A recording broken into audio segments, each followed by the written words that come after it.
Now you have, people out there saying, I'm having a look at these guys. What do you say to people that you'll do to ease their burden? And I would simply say to him, look, let's work together because for the greater good of the country, I don't think there's, following 2028, if Labor get a third term, this country will never, ever, ever see prosperity while I'm alive. And I fear for the younger people who are trying to get into the housing market. This is a government that's only made it harder. They've raised taxes. They've imported so many people that are competing for housing and jobs in this country. And we've seen what's happened of late. We don't need more people brought into the country for jobs because at the end of the day, Carl, unemployment figures are only rising, not decreasing. And it seems like it's going to get even tougher in the next few weeks and months, right? We know that fuel, I heard from a friend of mine who's in Jindabyne last night. He said diesel was $3.20 a litre.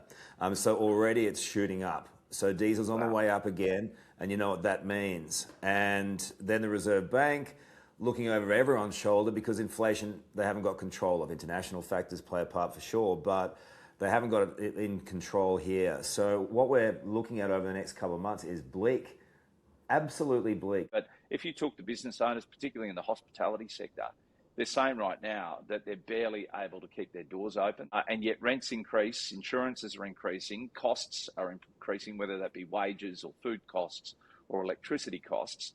You're going to see some real bleak conditions when it comes to walking down the street with for lease signs on things. We're already seeing it, but I think there's going to be a whole lot more over the next 6 months. The Reserve Bank, I think there's so many people out there who are, working 2 jobs, 3 jobs, and all those costs are going through the roof. When fuel goes up, we know that the price of goods and services is going to go up again. And how do you, as a party, ease people's burden when the other 2 parties have said, for decades now they're going to, they'll be fine and everyone will be fine, and they just haven't. Now you have, people out there saying, I'm having a look at these guys. What do you say to people that you'll do to ease their burden?